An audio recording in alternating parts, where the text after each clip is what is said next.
जिस घर में भक्ति नहीं वहां कलह रहती है। परमात्मा कहते हैं मतलब के बिना कोई नहीं प्यारा, स्वार्थ के बिना कोई नहीं प्यारा। जब तक बैल चले हड़िए में तब तक डाले चारा। जब तक बैल चले हड़िए में तब तक डाले चारा। बिरध होवे जब नाथ काट दे वो घर घर लाठे खारा। स्वार्थ के बिना या कोई नहीं प्यारा। फिर क्या बताते हैं भाई, बिरध होवे जब पड़े खाट में सुने वचन खारे। बिरध होवे जब पड़े खाट में सुने वचन खारे। कुत्ते तावण का भी सुख को ना ये छाती फूकण हारे। मतलब के बिना कोई नहीं प्यारे। अब क्या होता है, जैसे बुढ़े की या बुढ़िया की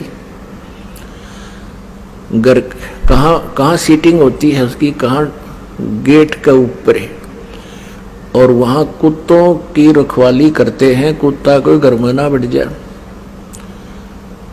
पुत्र वधू जाती है कहीं जल लेने बाहर खेतों में या चारा लेने,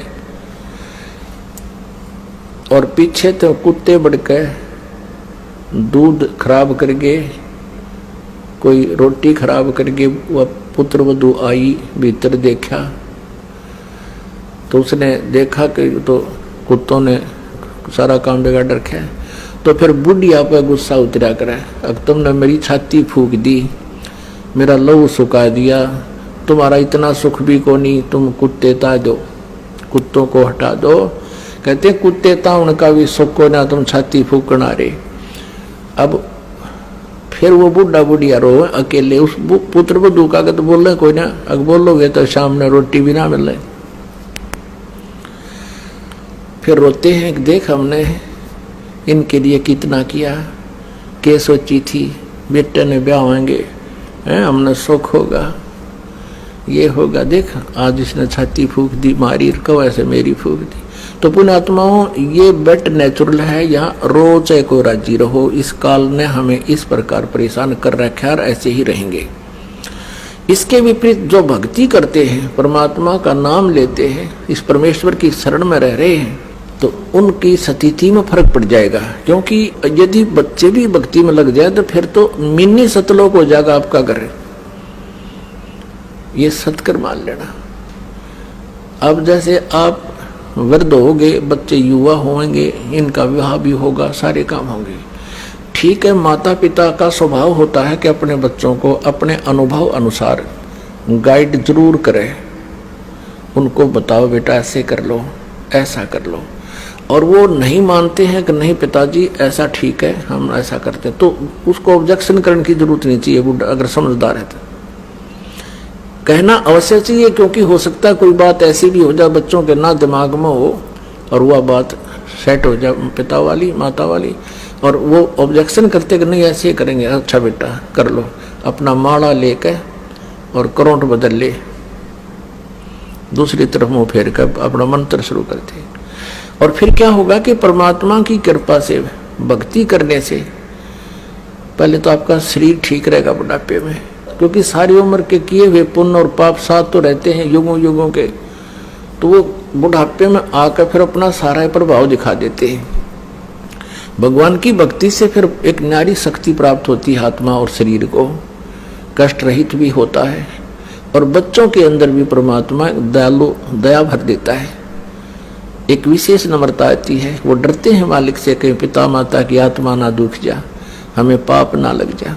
तो उस दृष्टिकोण से भी ऐसा कोई कदम नहीं जल्दी से उठाते जिससे माता पिता को दुख हो, और उधर से माता पिता भी इतने समझदार हो जाना चाहिए इस ज्ञान से, एक बार प्रार्थना करें, नहीं मानने तक अच्छा बेटा नो ऐसे देख लो, और फिर अपना मंत्र में ध्यान रखे।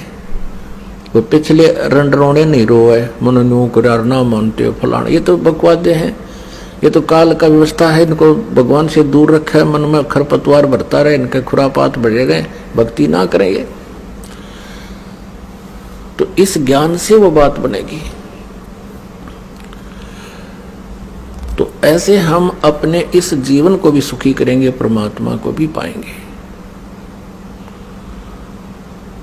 तो पुण्यात्मा, हम यहां आकर के काल के जाल में हम फंस गए और अंत समय में हमने यहां से जब चलना होगा, आपके ऊपर एक रहम होगा यूं भी कि बुढ़ापा कंपलसरी और आवश्यक है इस भक्ति के लिए, क्योंकि जब तक आप युवा हो, ये जो दास बोल रहा है ना, एक एक वचन से समझना जैसे अनमोल और सत्य। अब तक जब तक आप युवा हो, आपको पल की चैन नहीं है, भक्ति कर रहे हो, ये आपका सौभाग्य है, ये विशेष कृपा मालिक की आप है। लेकिन आपको इतनी कसक नहीं है, और जो कि तो आप ये काम अपनी क्रिया करते हुए, भक्ति करते हुए वृद्ध भी होगे, और वृद्ध होकर के फिर आपका शरीर भी शिथिल होगा, आपके शरीर में भी कोई छोटा मोटा ठूठा बनी रहेगी, कोई कष्ट आ गया, कभी जाड़ पड़वानी, कभी आंखें दिखना बंद हो जाए, नोडर रहेगा, ये भगवान का जानदा हो जाऊं, ये मालिक के, तो दूना भगवान याद आओगा।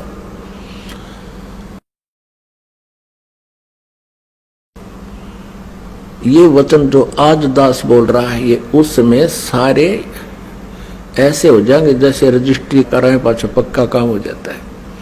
आपको ऐसे दिखेंगे, कति सच्ची कहे थे उस दिन, वो तब सेट होगी आपको यह बात। और जो आज वृद्ध हो चुके हैं, भक्ति कर रहे हैं, उनके लिए तो ये आज जब प्रमाण हो जाएगा सचमुच ऐसा ही है, और वो और नहीं भक्ति करा करेंगे। तो इसलिए परमात्मा कहते हैं कि वृद्ध अवस्था आप में भी आवेगी, लेकिन उन भक्तिहीन प्राणियों वाली नहीं आवेगी, क्योंकि जो भक्तिहीन प्राणी है, ज्ञान नहीं मिला जिनको, वो सारा दिन उल्टे काम करे। एक भक्त कह रहा था कि हमारे गांव में एक जवान व्यक्ति, यानी 30-40 साल का था जब वो, हम तब से देख रहे थे उसको, गली में जा रहा होता और कहीं कुत्ता बैठा होता बेचारा अपनी गिंडली सी मार के, तो वो धीरे धीरे जाकर लाठी रखा करता, उसको ऐसे ही मारता कमर में, और वो कुत्ता फिर चिल्लाता चा चा और वो हंसता हा हा हा हा। उसने तो वो कर्म फोड़ने थे, अपने फोड़ लिए। कहते फिर वो वृद्ध होया ना, जब न्यो रोया करता जैसे कुत्ते रोया करे, जैसे वो कुत्ते रोया करते ना जिनको लठ मारा करता बे, मतलब ऐसे रो रो का मेरा साल भर भुगत के, और नो बूंदी तरह रो जैसे वास्तव में कुत्ता रो रहा हो। तो पुण्यात्माओं, परमात्मा कहते हैं, मन तू पावेगा अपना किया रे, भोगेगा अपना किया रे। मन तू पावेगा अपना किया रे, भोगेगा अपना किया रे।